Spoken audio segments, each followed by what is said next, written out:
kidogo pamoja na viongozi waliokuwa hapa jana na watu wazima. Naelewa kwamba nchi hii kuzungumza na saa dakika 5 huwa sijui. Kwa hivyo sasa kubwa ambalo ni kupeni wasia, ndio jambo ambalo kwa wakati huu mdogo tunao kupeni wasia, na watu unakwenda kila leo tunakumbuka, kila leo tunakumbuka, tunakwenda. Sasa kubwa kabisa liko yote ni kwamba tunahangaika mchana usiku, kwenda hapa kwenda hapa, tunatoa vya kutoa kwa ajili ya kumtafuta Mwenyezi Mungu ili tupate rehema zake na radhi zake. Duniani tuishi tukiwa katika hali nzuri, imani zetu ziwe nzuri, na tupe katika hali nzuri, na tufufuliwe katika hali nzuri pamoja na wale wazima. Hilo ni jambo tunalolifanya. Sasa hali hiyo haipatikani bila ya jitihada, na jitihada kubwa ni kufanya mema, na mema lazima uyakamilishe.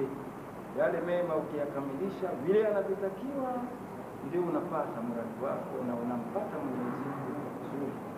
Unaishi vizuri na una vizuri ndani ya kabri, maisha yako kuwa ni mazuri, na kesho siku ya Kiyama hali yako inakwenda kuwa nzuri. Kuyakamilisha hayo ni huu mwenendo wa farika. Leo ulimwengu wote utasikia una vurugu hapa, pana vurugu, watu wanatukanana, kila mmoja anakwenda vyake. Ni kwa sababu hatuna mwenendo na utaratibu wa farika. Farika inapokuwa pahala hapana, mji unakuwa kiza, umefunikwa na kiza kitupu, nuru huwa hapana. Inapokuwa mahala hapana nuru, watu hawaachi kukanyagana na kusukumana. Unanikanyaga, unasukuma, maana kujununi. Sasa inapokuwa pahala hapana farika, huwa panafunikwa na kiza, watu hawaonani, matokeo yake vurugu huku. Maana yake ni kwa sababu leo hivi katika ulimwengu dini yetu haina roho. Dini yetu haina roho. Dini na kiwiliwili na ina roho. Sasa dini yetu haina roho, ina kiwiliwili peke yake. Na kiwiliwili kama hatuna roho, huwa imefanya na kitu kinachokufa hakifanyi vurugu, watu wanastarehe nacho, hawana starehe, kinatoa haki mbaya, matokeo yake vurugu. Sasa dini yetu huwa haina roho. Roho ya dini na kiwiliwili cha dini nini? Roho ya dini ni sharia, ni tarika, na kiwiliwili chake ni sharia. Roho ya dini ni tarika, na kiwiliwili chake ni sharia. Mtu yote anayekusanya vitu hivi, alhamdulillah, minal faizina fi janna. Na maneno hayo ndio aliyosema Bwana Mtume sallallahu alaihi wasallam. Bwana Mtume atueleza kwa fasaha kabisa, الشريعة كالسفينة والطريقة كالبحر والحقيقة كالصدف والمعرفة كالدور. فمن أراد الدور ركب السفينة ثم شرع في البحر ثم وصل إلى الدور. فمن لم يرتكب هذا الترتيب لا يصل إلى الله. Maana sharia ni kama chombo cha bahari, ndio sharia. Maana sasa anazungumza dini kwa ujumla, na anatuelekeza mpaka tufike peponi. Tufanyeje? Ndio anatuambia sharia ni kama chombo cha bahari, kama meli, mashua, jahazi, vile vinavyoitwa nini vile vinakwenda ngarawa, express ndio mtu akifahamu haraka, na muungano hivyo vilivyokuweko kule baharini. Wala ndiyo sharia, maana ni chombo cha kupanda kikakufikisha unakotaka kwenda. Lakini je, kama kile chombo hapana bahari, je kinakwenda? Utafika unakokwenda? Ndo akasema watariqatu kalbahari, na tariqa ni sawa, ni kama bahari. Maana ukiwa na chombo na bahari, safari yako tayari. Kama una chombo bahari hapana, hakuna safari. Na kama bahari ipo na chombo hapana, safari hakuna. Ni lazima vyote viwili uwe navyo, ndipo upate kwa safari yako. Kwa hivyo anasema sharia ni chombo cha bahari na tariqa ni bahari yenyewe. Sasa kule ndani ya bahari kule huwa kuna kalulu, na lulu inakaa ndani ya chombo kama sanduku vile, ile inaitwa sadaf. Ndio anasema wal haqiqatu kasadaf wal ma'rifatu kadur. Sasa ushakuwa na bahari na ushakuwa na chombo, na kule ndani ya bahari kuna kitu kinaitwa lulu, unakitaka. Lulu maana yake pepo. Hapa lulu maana yake ni kitu gani? Pepo. Chombo kipo, lakini pepo iko huko ndani ya bahari. Utaipataje? Anasema ukishapata chombo na bahari ipo, unaingia ndani ya chombo, halafu kile chombo unakiendesha, na wewe umo ndani yake, unakwenda mpaka unafika kwenye lulu. Wakati huo unatumia vitu vingapi? Viwili. Unatumia sharia na unatumia tariqa. Peke yake kimoja hakikufikishi kule, kwa kimoja hakikufikishi.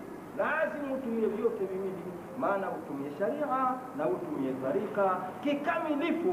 Vyote viwili ndio utakufikisha peponi.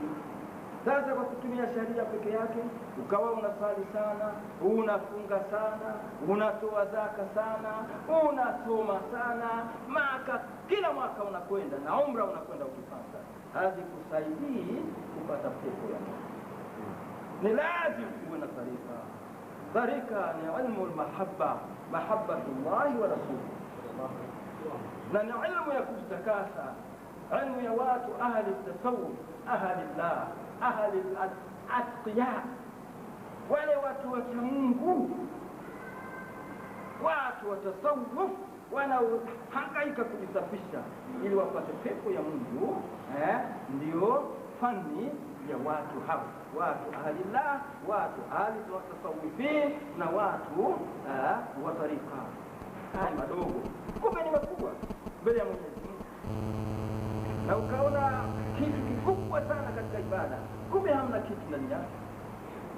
Kwa hivyo sasa ni lazima uwe mtu ahli tariqa, ndio utajua nini hasa kuabudu, na ndio utajua nini uzito wa maasi na madhara yake na hatari zake fi dunia wal akhirah. Na ilmu itakayokusaidia, fani itakayokusaidia ni tariqa, ndio itakayokusafisha. Ni tariqa ndio itakayokusafisha, ukajua nini ihtiram ya kila kitu na utukufu wake, na maasi kuyakimbia, na kukimbia mambo ya dhulma, kukimbia mambo ya zina, mambo ya pombe, mambo ya kunyang'anya, unakuwatesa watu. Ni fani hiyo ni tariqa. Sasa unataka usafishe na unahangaika kumtafuta Mola wako, ni lazima fani ya tariqa iwe mbele. Kwa hivyo sasa wasia wangu mkubwa, mwenendo huu tuliokwenda ndio mwenendo unaofaa kila tunapokwenda hadhara zetu ni mfumo na mzuri. Mlipata kumsikia mtu hapa anasema tangu tunaanza?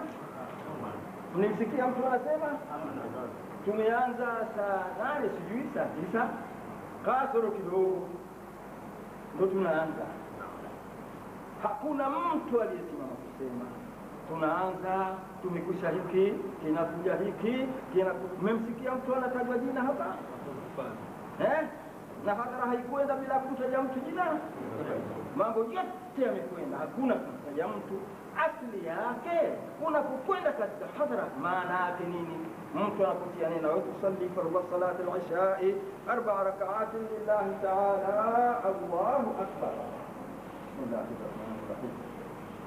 Amma ndio bismillah inafati swala naye.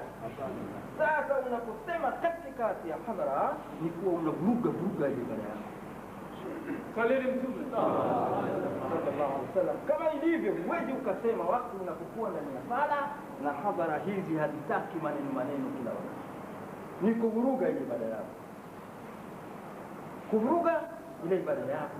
Maana ukishaanza unatengeneza fatiha zimekwisha, sasa ujue sasa ninaingia katika hadharatillah wa hadharati rasul. Ukishaingia katika hadhara kuna ruksa tena kusema nenda labda ndio ni jambo la lazima, na jambo la lazima hata ndani ya sala ikitokea jambo la lazima unasema imam, kama unamuona anakaa tahiyatu isha baada ya kupata rakaa 3 na anataka kukaa tahiyatu, unafanyaje? Sisi wakati ule si lazima basi, na katika hadhara hizi iwe kitu cha namna hiyo. Alisema huyu Sheikh Shombi alisema, mnapokuwa watu wanapanza hadhara wazee huku, nilikuwa namsikia wazee huku hiyo kazi yao saadia, wasomaji hawa tena. Tukaendelea ama sivyo? Ilikuwa wakati ule ni hadhara ni lazima, maana keshaona kwamba tunahadithiwa. Unaona, wakati ule ilikuwa ni jambo la lazima kuzindua watu.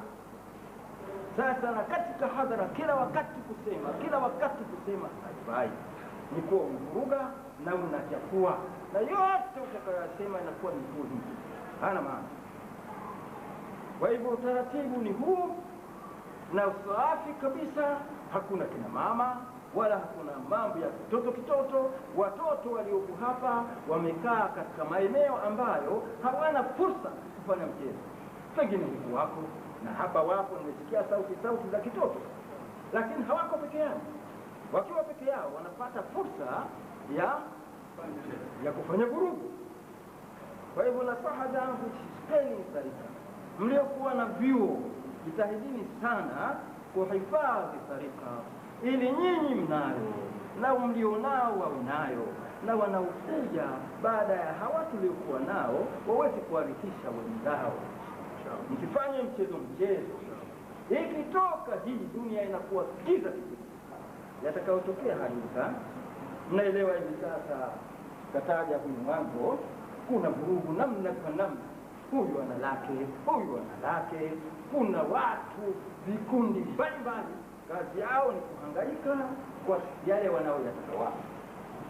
Sasa ikiwa tarika hapana, lakini mtu wa tarika hawezi kumwingia yule mtu aliyekuwa na la ilaha illa Allah, mtu aliyekuwa kamshika Bwana Mtume sallallahu alaihi wasallam, mtu aliyemshika Sayyid Abdul Qadir, akamshika Sheikh wetu, akamshika Sayyid Abul Hasan al-Shadhili, Sayyid Ahmad al-Badawi, akamshika Sayyid Ahmad al-Rifai, akamshika Sayyid al-Haddad, akamshika Sayyid al-Attar, akamshika Sadat al-Ba'alawi.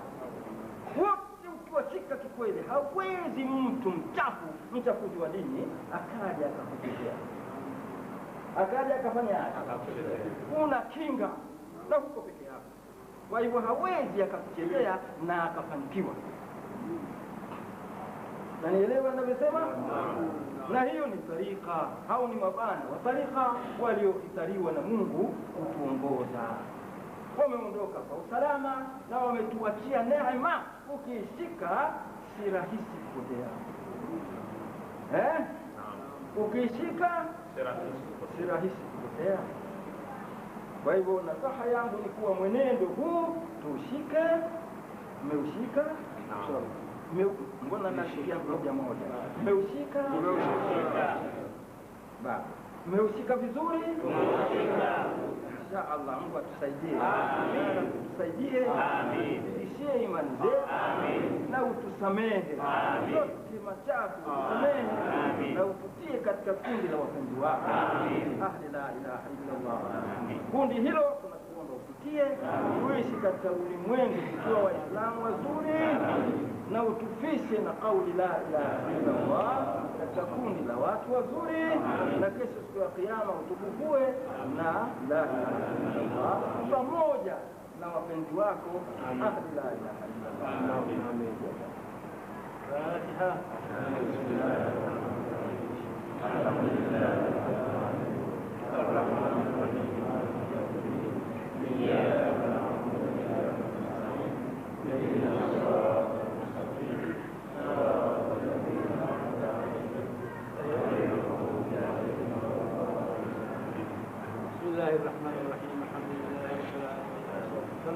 اللهم عافنا وارحمنا واحفظنا والمسلمين.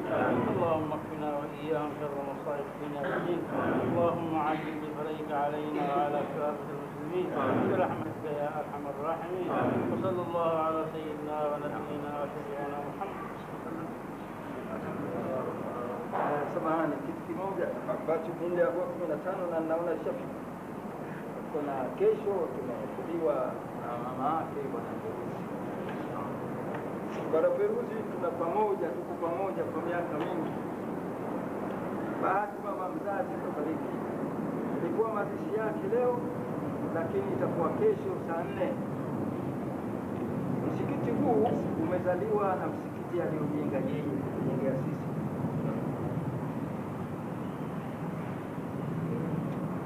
Mazishi yamebadilishwa, yatakuwa saa 7.